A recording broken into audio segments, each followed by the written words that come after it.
Perkenalkan, wanita ini bernama Melissa. Ia adalah wanita kupu-kupu malam yang kala itu sedang cosplay menjadi seorang suster untuk memenuhi hasrat pelanggannya. Bersama seorang temannya yang bernama Osang, Melissa menjalankan bisnis tersebut dengan berkedok jualan online. Jadi setiap hari Minggu, Melissa dan Osang akan melakukan live dan menjual barang-barang yang nantinya akan mereka kenakan saat bermesraan dengan sang pembeli. Setelah itu, di hari kerjanya, Melissa dan Osang akan mengantar barang tersebut ke tempat pembeli dan melayani hasrat mereka sesuai request. Sampai detik ini, bisnis dua wanita itu bisa dibilang laris manis. Apabila dilihat lebih dalam, Melissa dan Osang ini seperti layaknya orang-orang di luar sana yang mengharapkan kehidupan yang layak. Namun mereka mengambil jalan pintas dengan menjual aset paling pribadi mereka ke khalayak umum.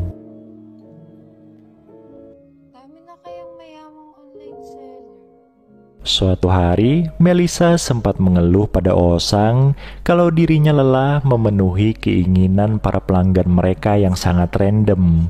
Ia hanya ingin menabung dan kembali berkuliah. Sayangnya, impian tersebut mungkin akan lama tercapainya dikarenakan tabungan Melissa masih sedikit dan sering terpakai untuk kebutuhan sehari-hari. Selain masalah kelelahan, akhir-akhir ini Melissa juga sering teringat mantan pacarnya dulu ketika masih bersekolah. Ternyata ia masih belum bisa move on.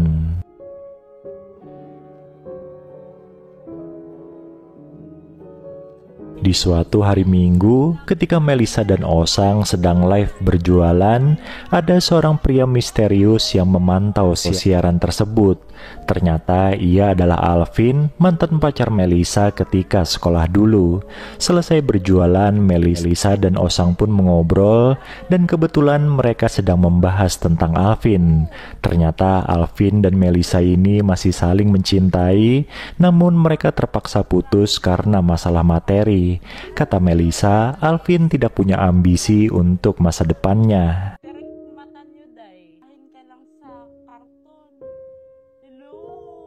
Hubungan asmara Osang ternyata tidak jauh berbeda dengan Melissa.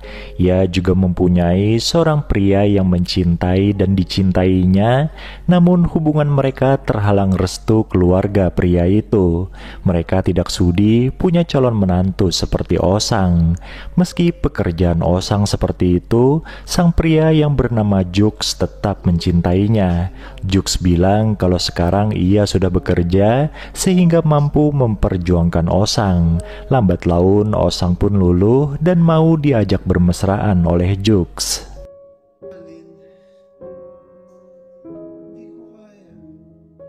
Perkembangan hubungannya dengan Jux kemudian diceritakan Osang pada Melissa. Melissa sendiri nampak senang ketika melihat temannya senang. Ia berharap ada salah satu pelanggan mereka yang mengubah hidupnya. Di hari Minggu berikutnya, Alvin kembali menonton siaran live-nya Melissa dan membeli pakaian yang sedang dikenakan wanita itu. Otomatis keesokan harinya Melissa akan datang kepadanya untuk mengantarkan pesanan sekaligus melayani hasratnya.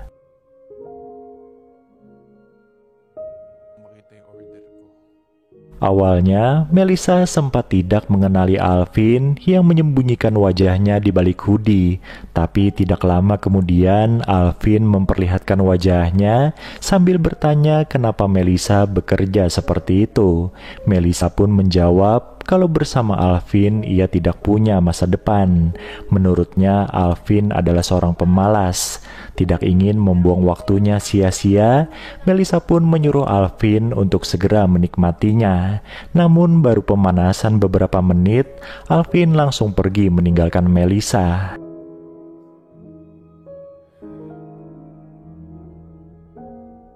Sepulangnya ke rumah, Melisa merenung dan teringat kemesraannya dengan Alvin dulu. Beberapa hari kemudian, Melisa kembali mendapat orderan dari seorang pria yang memperlakukannya dengan sangat kasar. Alhasil, ia pun pulang dengan badan memar. Melihat kondisi temannya seperti itu, Osang pun berkata kalau minggu depan adalah terakhir kalinya mereka berjualan. Kebetulan Jux juga sudah memintanya untuk tinggal bersama.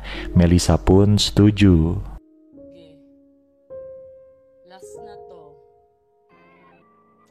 Hingga akhirnya hari Minggu itu pun tiba.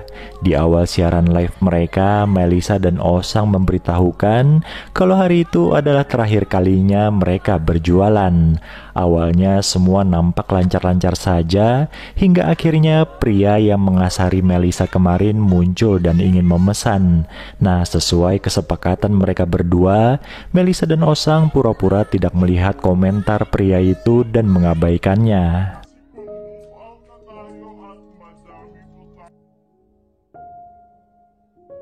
Tidak terima dirinya diperlakukan seperti itu, pria bernama Renz itu pun muncul di hadapan Melisa keesokan harinya. Di sana Melisa berdalih kalau ia dan Osang lagi banyak pesanan. Sayangnya Renz tetap tidak terima dan menyeret Melisa masuk ke dalam mobilnya. Beruntung saat itu ada Alvin yang kebetulan ingin menemui Melisa.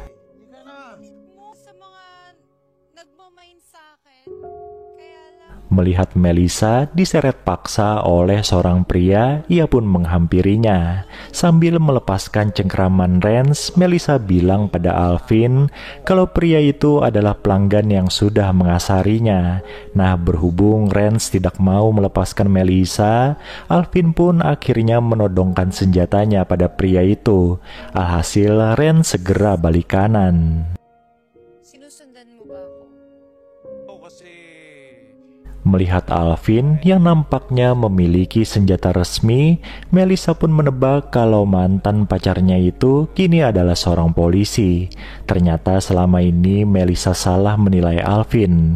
Diam-diam, Alvin telah berhasil menggapai impiannya menjadi seorang polisi. Menyadari hal itu, hati Melisa sontak luluh, bahkan meminta Alvin untuk balikan dengannya. Untungnya pria itu mau dan langsung melamar Melisa. Film ini pun selesai.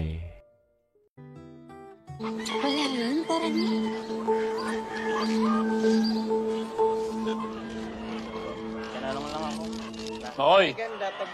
Liga. Teka lang, mahal. Asawa mo talaga yan? Opo. Nagbebenta lang po ng inumin, sir. Sabihin mo na si Makoy.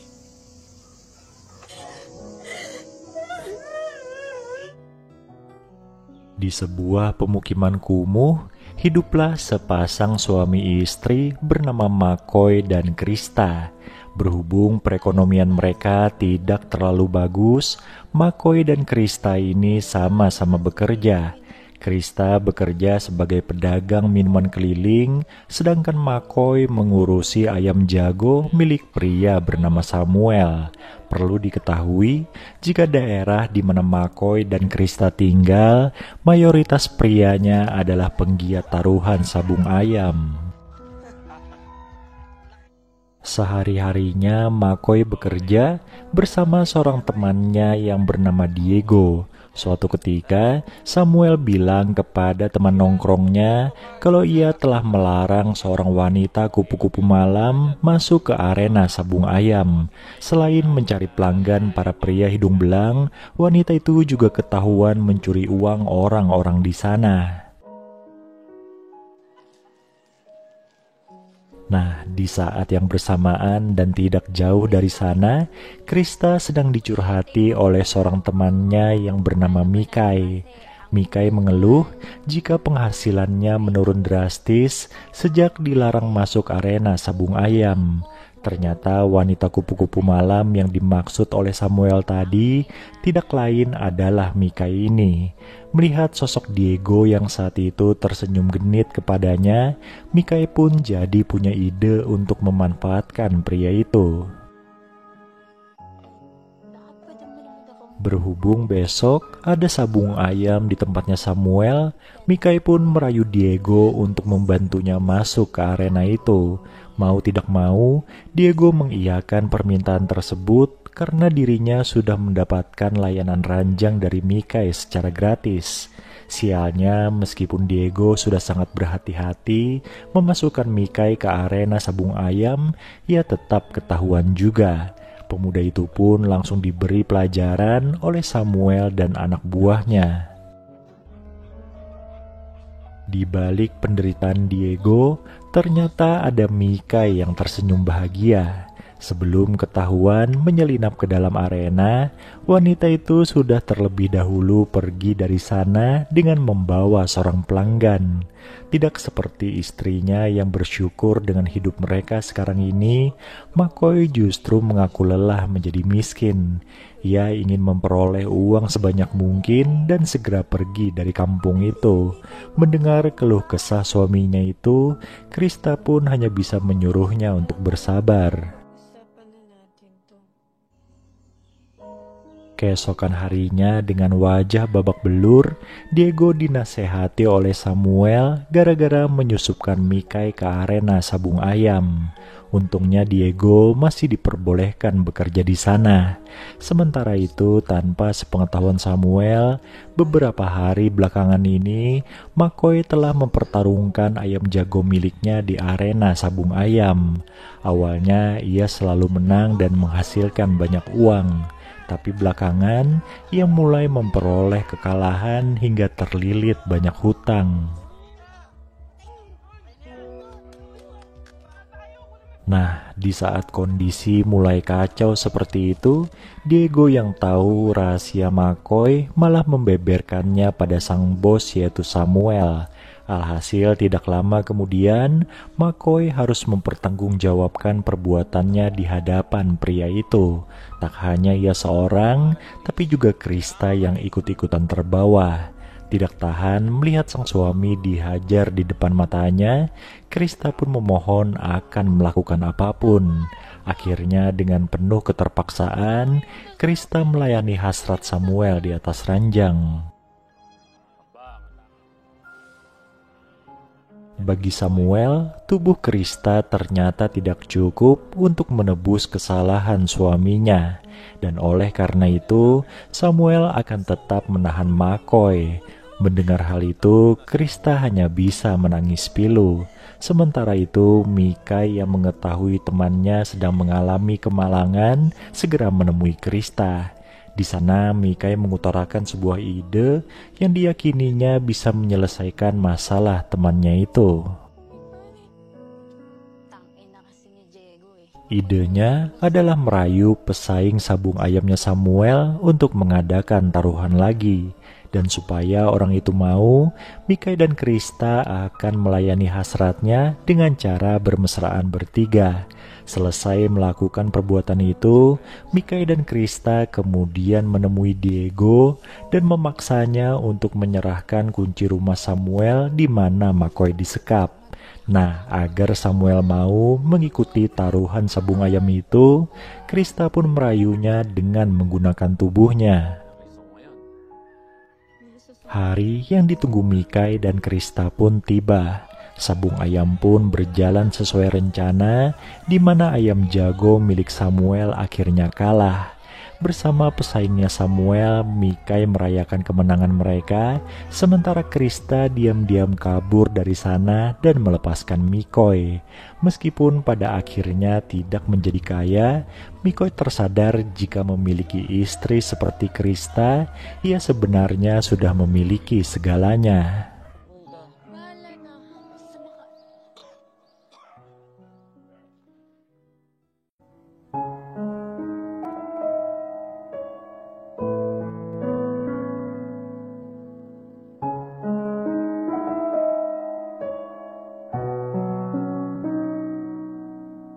Namanya Brenda. Sudah 6 tahun, ia bekerja sebagai agen call center di sebuah perusahaan penyedia tenaga kerja. Meski sudah bekerja dengan sangat baik, Brenda tidak kunjung mendapat kenaikan jabatan. Ia pun merasa heran kenapa posisi staf senior yang diincarnya selalu didapatkan oleh para wanita yang kinerjanya tidak lebih baik darinya. I hope everybody in your team talks like her. Di perusahaan itu, Brenda menjalin kasih dengan seorang agen call center pria bernama Phil. Suatu hari, di area rooftop kantor mereka, Phil mengabarkan pada Brenda kalau ia akan dipindahkan ke jam kerja di pagi hari. Brenda pun sontak kesal karena mereka tidak akan bisa lagi ketemuan di kantor. Di sana, Phil menenangkannya dengan berkata kalau hal itu akan berlangsung selama 3 bulan saja. Setelah itu, ia akan bekerja secara normal lagi. Dari obrolannya bersama Phil, Brenda juga mendapat informasi jika mereka memiliki tim leader baru bernama Carl. Katanya Carl ini adalah pria yang baik dan penyayang keluarga. Karena penasaran, Brenda lantas mengecek media sosial milik pria itu. Di sana banyak postingan berisi foto Carl bersama istri dan 2 anaknya. Suatu hari, Brenda datang ke ruangan kerja Carl untuk wawancara posisi staf senior yang diincarnya. Saat itu dari cara bicara dan gaya berpakaiannya, Brenda nampak ingin memikat tim leader barunya itu. Bahkan ia juga sempat memberi info tidak penting kalau beberapa waktu ke depan dirinya dan sang pacar akan jarang ketemuan. Setelah sesi wawancara dengan Brenda usai, Carl pun memanggil calon pelamar lain bernama Andrea. Nah, berhubung Carl dan Andrea ini akrabnya terlihat begitu berlebihan, Brenda lantas curiga dan memutuskan untuk mengawasi mereka. Akhirnya kecurigaan itu terbukti, di mana Brenda menyaksikan dengan mata kepalanya sendiri Carl dan Andrea diam-diam bermesraan di sebuah mobil. Apa yang dilihatnya barusan lalu dilaporkan Brenda pada pacarnya. Phil lantas mendapat ide untuk merekam perbuatan Carl dan Andrea secara diam-diam, kemudian menyebarkannya ke email para karyawan. Dengan tersebarnya video itu, Carl lantas mencurigai Andrea sebagai dalangnya. Ia pun mengambil langkah dengan menjauhi gadis itu, serta membatalkan kenaikan jabatannya. Nah, saat hati Carl lagi berkecamuk, Brenda pun hadir untuk menggodanya. Dan tidak perlu waktu lama untuk gadis cantik itu hingga bisa mengajak Carl mojok berduaan. Setelah melakukan perbuatan tercela itu, Brenda mengaku menyesal pada Carl. Ia merasa bersalah pada istrinya Carl yang kini sedang hamil anak ketiga mereka. Ironisnya, Carl sendiri tidak merasa seperti itu. Ia malah nampak cuek dengan perasaan istrinya. Bahkan Carl berharap dirinya dan Brenda bisa bermesraan lagi seperti barusan. Karena sudah terlanjur basah, Brenda pun menjalin hubungan gelap dengan Carl. Namun di samping itu, ia masih memberikan jatah bermesraan pada pacarnya. Suatu hari, Phil tiba-tiba datang ke kantor untuk menemui Brenda dan peristiwa itu disaksikan langsung oleh Carl. Merasa cemburu, Carl pun terus mengirim pesan pada Brenda yang saat itu sedang makan bersama Phil. Setelah itu, Brenda langsung menemui Carl di mobilnya dan mereka pun bermesraan di sana. Sementara itu, Phil yang curiga pada gelagat aneh sang pacar lantas membuntutinya dan menyaksikan semua itu. Sadar kalau perbuatan tidak senonohnya ketahuan oleh Phil, Brenda pun langsung meminta maaf sambil menangis. Namun Phil sudah terlanjur kecewa dan akhirnya memutuskan hubungan mereka. Peristiwa barusan sontak membuat pria kardus seperti Karel jadi cemas akan reputasinya sebagai tim leader. Ia pun mulai menjauhi Brenda dan malah mengangkat karyawan lain sebagai staf senior alih-alih gadis itu. Suatu hari dengan maksud membalas dendam, Brenda mengajak ngobrol istrinya Karel yang saat itu sedang berkunjung ke kantor. Ia pun membocorkan hubungan gelapnya dengan Karel hingga membuat istri pria itu murka dan mengasarinya. Selang beberapa hari kemudian, terdengar kabar jika Karel mengundurkan diri. Sementara itu dengan wajah polosnya, Brenda menyebarkan rumor jika Karel yang mendekatinya hingga sang istri jadi cemburu dan mengamuk padanya. Dengan perginya Karel, maka Brenda direkomendasikan untuk mengisi posisinya sebagai tim leader, dan film ini pun selesai.